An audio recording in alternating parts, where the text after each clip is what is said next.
Hey guys, welcome back to the channel. Thank you so much for joining me again for another video. Happy Saturday. I hope you guys are all doing well. And thank you so much for 600 subscribers. You guys are absolutely amazing. It's so exciting.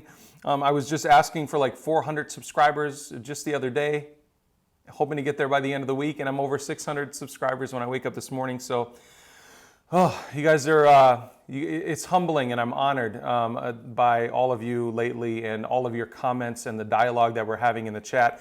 And the reason I say that is because this video is directly because of one of your comments. A lot of you are requesting that I talk about SwitchPoint Energy that's merging with Chargepoint here by the end of the year, it sounds like. And the more research I do on this company, the more excited I get for this company's long-term prospectus.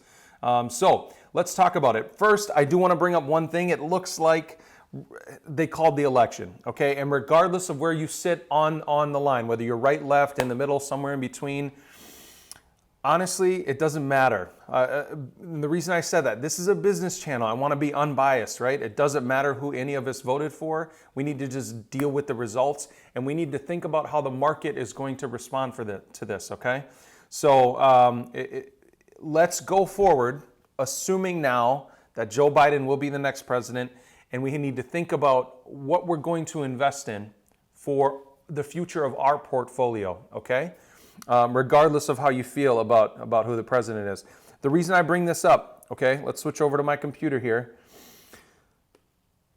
In the last debate, Biden said his plan for dealing with climate change includes building 500,000 electric vehicle charging stations on U.S. highways, okay? This is huge for a company like Chargepoint, that has $147 million worth of revenue last year with just 115,000 chargers, okay? Just 115,000, that's a ton.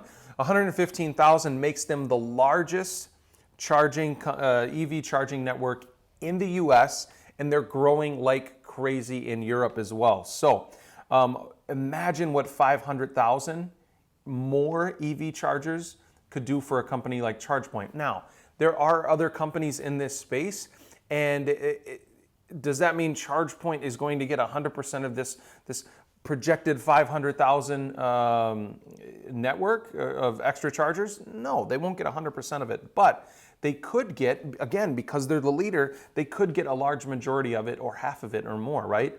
Now, this is going to be subsidized by the government. It's not something that they're going to be paying millions and millions of dollars to roll out, but they will probably be contracted to run these charging stations, and they make money on the software side, which is a really cool business model for them. They don't sell electricity. That's something they talk about. They make money on, on providing these charging stations, but then also the software upkeep and transaction upkeep and things like that. So that's how this company makes money. Now, they're projecting over the next 7 years, to grow by 60% per year, at least for the next 7 years. And I think in this landscape right now, with what we just talked about, a 60% per year could potentially be conservative for this company, especially now that they're going to have so much extra cash on hand after this merger. So it looks like, I mean, we're talking like $600 million worth of extra cash on hand that they'll be able to use to build out their own infrastructure. And then once next year happens and Biden starts pumping more money into green energy and EVs and things like that over the next 5-10 years, that will only accelerate the growth of Chargepoint, in my opinion, okay? I want to go over to this article here and talk about just the valuation of Chargepoint, whether they're undervalued, overvalued, whether it's fair valuation, because I think that's really, really important. Again, let's go down to the bottom, okay? If we talk about just from a revenue standpoint, okay? $147 million worth of revenue in 2019. They're seeking a $2.4 billion valuation. What does that equate to, right? Okay, let's think about this in terms of is this a high valuation, a fair valuation, or is it undervalued? The $2.4 billion would represent a 15 times revenue from last year. Okay, so the company would be worth 15 times revenue from last year.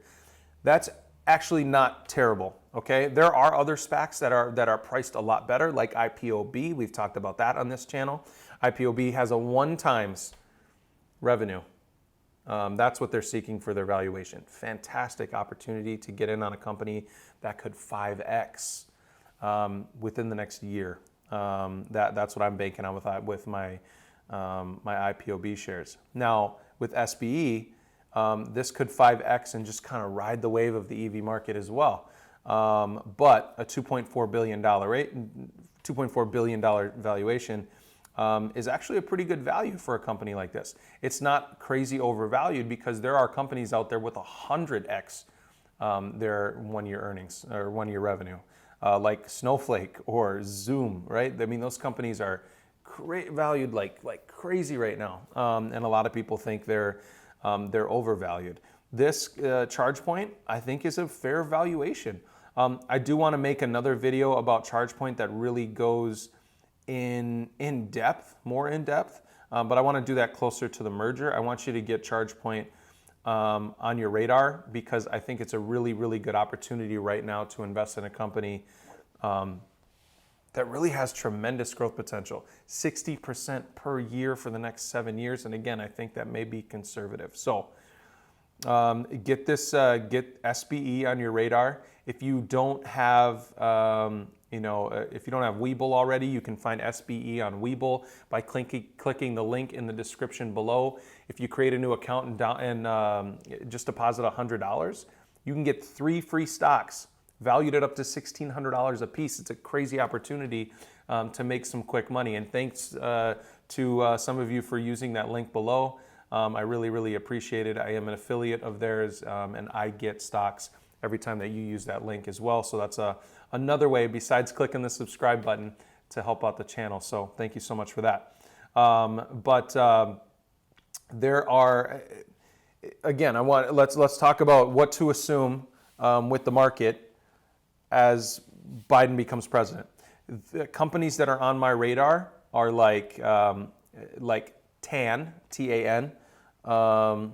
This is a TAN stock. This is Invesco Solar. This is a solar company. It's an ETF that kind of aggregates, a lot of the solar companies. So this could be a huge opportunity, even though they are up from like $32 last year up to $75 already. This company could go up a great deal. This ETF could go up a great deal more. So that's what I'm looking at. What else are we looking at? I think companies like Lowe's, their stock is doing really well this year as well.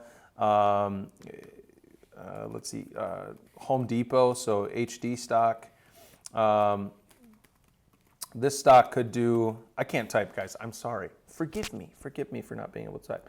The stock is up as well over the last year, not as much as Lowe's. But these could be stocks that do really well under Biden as well, because there could be a bigger stimulus under a Biden presidency. So keep that in mind. So Lowe's and Home Depot could have really good years next year as people spend some of that stimulus money on their homes. Okay, so keep that in mind. And then TAN is another one that I'm interested in as well. So I wanted to make a quick video about SBE. Again, I'll make a more in-depth video for you later on, closer to their merger. Once I have a merger date, I will let you guys know. But again, thank you so much for 600 subscribers. Let's get to 1,000 today. I'm kidding. Let's if you guys do that would be amazing. But if you haven't already done it, click that beautiful red subscribe button down below. And as always, I'll see you in the next video. Thanks.